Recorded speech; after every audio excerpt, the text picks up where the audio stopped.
Good morning, Courtney. How are you? I'm great, guys. Happy Friday. Happy Friday to you. Getting ready to journey up to Wisconsin. Cannot wait. It'll be cold.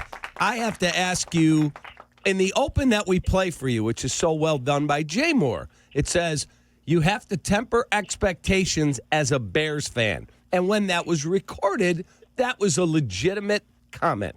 Now, if we were redoing the open for the Courtney Cronin segment on the show every week, would you say, don't temper your expectations? This team can, I'm not saying will, can make a run to a title. Or am I wrong? No, I mean, run to a title might be a stretch, but as a playoff team, if we're starting at a realistic spot, I think, sure. You could absolutely say, take what I said in maybe March 2022 when I first came down to Chicago. When that was recorded, whenever it was, it's a completely different story now. I mean, the team's 9-3. This is the most impactful Packers game that's been on the schedule in 10 years? Something like that. It's a very fair spot to be in, to call it. I think that's absolutely fair to say that you can have expectations now, given what they've shown you through these first 12 games, that they are a legitimate threat to make some noise in the NFC and to earn their spot into the playoffs. Ben Johnson said it's going to take 11 wins.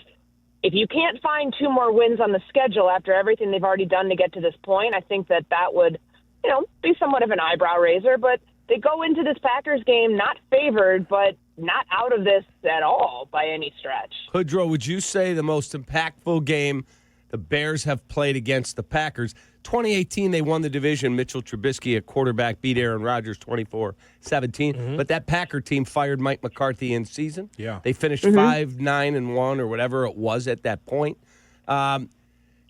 This time, the NFC title game was 2011? Yep. So it's 14 years since both both so teams. longer than 10 years. Yeah.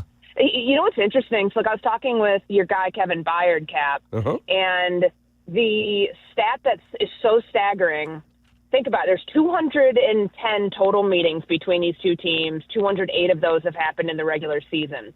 Only 7 times, including this one, have both teams been 5 games above 500. 7 times. It's only happened twice since World War II. I think 1963 and then 2001 or 2011, whichever one I'm getting wrong now. But that shows you just where the stakes are this weekend. First place in the divisions on the line, 1 and 2 respectively in the NFC North.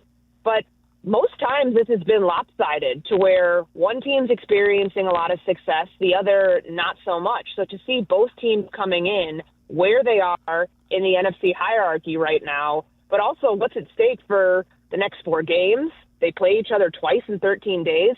That's why I think it fits the bill of being the most impactful Green Bay, Chicago game we've seen in a decade, at least, if not longer, because of the fact that both teams are really good right now. Courtney, in your combined piece with Rob Domofsky on ESPN.com, you can go to there and go to the Bears section. Will the Bears back up Ben Johnson's shot at Matt LaFleur? How personal does this seem based on what you and Rob wrote regarding the players and the coaches, just based on Ben Johnson taking a little bit of a sideways shot at Matt LaFleur?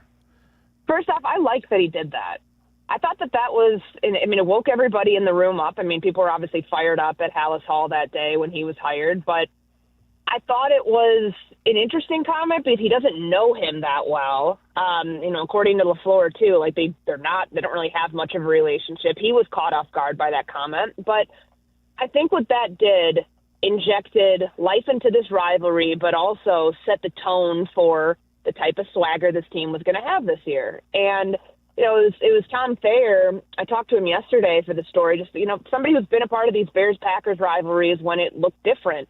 To have somebody come in and say enough's enough with the losing, enough's enough with being blown out by this team for the better part of the 2020 decade, of the 2010s, all of that.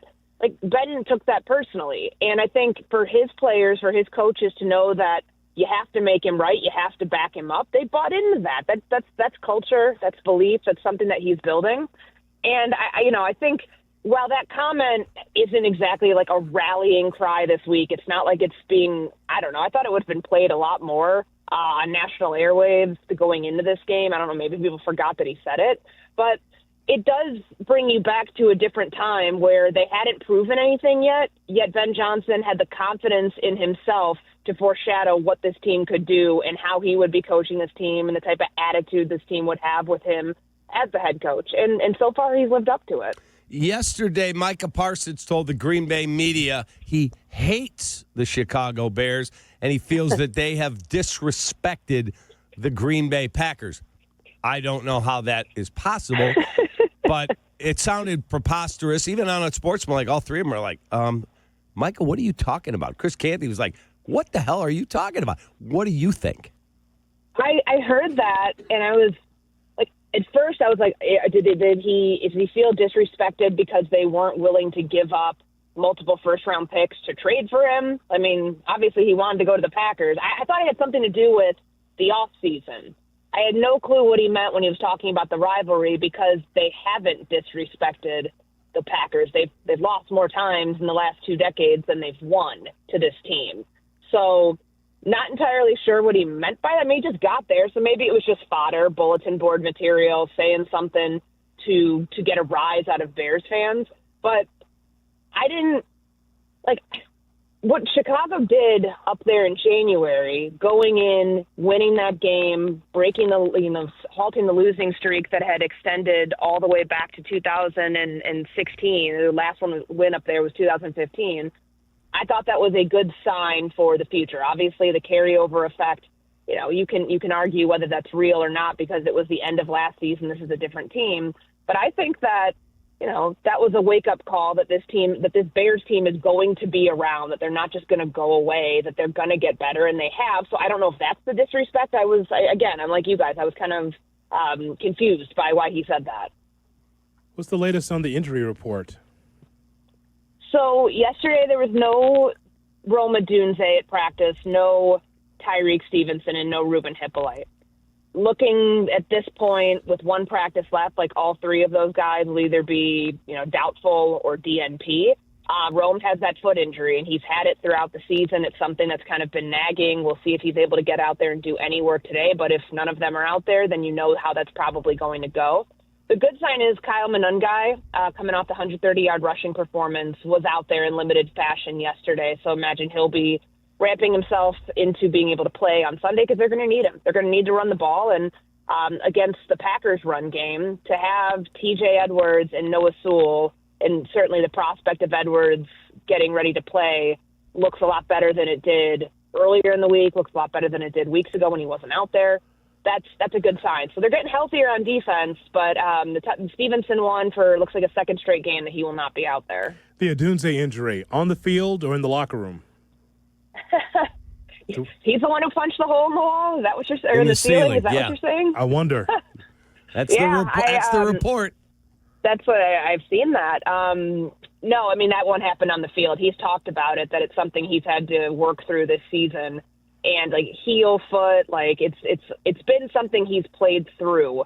But the fact that he's not been out there for 2 days of practice, or Wednesday was an estimation, but they were on the field on Tuesday, and I don't believe I saw him out there that day, even when there wasn't an injury report. I think that one will be probably the one you want to monitor most closely. If you are a betting person, do you think Odunze plays, and how are you picking this game?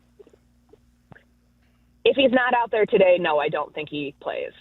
It'll all depend if he's on the practice field on Friday, if he can get any work in. They list him as questionable. I think he'd be good to go. He'll find a way to play. But if he's not out there today, I would not venture to guess that he would play. How am I picking this game? Yes. How can you get off a winning horse? And what I mean by that is what they did against the Eagles, with all the misdirection, with all of the pre-snap motion and the shifts that they had, and then running out of those formations, running out of 11 personnel, running out of, just running the ball as effectively as they did, period, with an offensive line that has a clear advantage going up against a D-line that's hurt right now. Devontae Wyatt will not be playing. I mean, he's out for the season. They still have him listed on the injury report, but I guess they haven't put him on IR yet, but he's he's not like you have your best guy in the interior is not playing, and the interior of the offensive line in Chicago is strength. Run blocking wise, that's a clear advantage. This should be a carbon copy of what we saw last week in Philadelphia. And I know the Packers have a very good run defense, top 6 in the NFL right now. Quay Walker's coming back from injury. It looks like he'll be good to play after not playing the last 2 games. But they're still hurt up front. I still think that when you hear Ben Johnson talk about the game plan last week and things that he would have done differently, when he's like, oh, I didn't realize when I realized I called 36 passing plays, you'd probably think I should have run the ball more. I think he internalizes some of that and takes that into this game and based on what we've seen from this team, how well the split is between Monangai and Swift. I think that's what it comes down to. So I'll actually pick the Bears to upset the Packers. I think the line moved a little bit more. They're 7.5 point dogs right now. It opened up at 6. I think that they win up there this weekend with that formula. Well, I'll see you up there. You will. I'm surprised that you're not going to Indy for the Big Ten championship game since you're feeling so confident about your squad. We'll be there to compete, and we're in the field just like you, and I'm trying to win a national championship, Courtney. I don't let. I'm surprised you're not talking more smack this morning. I mean, you had all that to say about my hot dog order on Tuesday or whatever day it was. Yeah, I heard the words. I heard the word stupid. I heard that. You didn't hear him stupid. I said embarrassing. We could roll the tape. We could roll the tape. I said embarrassing. Embarrassing to tell a grown woman what she can eat on her hot dog is embarrassing. I think that's embarrassing. I didn't say you can't eat what you want on your hot dog. I said on camera, you got to play into the Chicago dog bit. You walk it through the garden. You can do that all you want. And I'm sure that if I would have walked up to the Wiener Circle, they would have slapped that one out of my hand, and rightfully so. But I prefer, if I'm going to have to eat something on camera, I'm going to eat it the way I want to. I don't want that relish all over the place, or the celery salt, or the onions. That's gross. It's amazing. Ugh. I'm going to get a brat this weekend just for you, Cap, and I'm going to put ketchup on it. Are you going to Indy and then to Green Bay? No, because that'd be lunatic behavior. I'm kind of depressed that I won't get to be at the game on Saturday night, but it's 9:00. I know that it's the 3:25 kick in Green Bay, but I've still got my Sunday morning radio show, so we can't make it work. But we are going to watch the Hoosiers. We're going to watch Ohio State. We're going to watch Fernando Mendoza earn his Heisman Trophy. These SEC voters aren't going to get the best of us and not vote for either quarterback here because they want Diego Pavia as the Heisman Trophy winner. It's gonna work out in our favor one way or another. All right, Julian saying he'll be there to compete. Ketchup on brats. I'm sure he will. And so will Matt Patricia in that defense. I mean, Indiana has to get pressure on this dude. He's been sacked 6 times. I mean, you have 2 of the best receivers in college football. Like, you have no choice but to pressure him. So do whatever you got to do, Indiana. Let's go, Buckeyes. Thank you very much, Courtney, for your time. Thanks, guys. Have a good one. Bye, Courtney.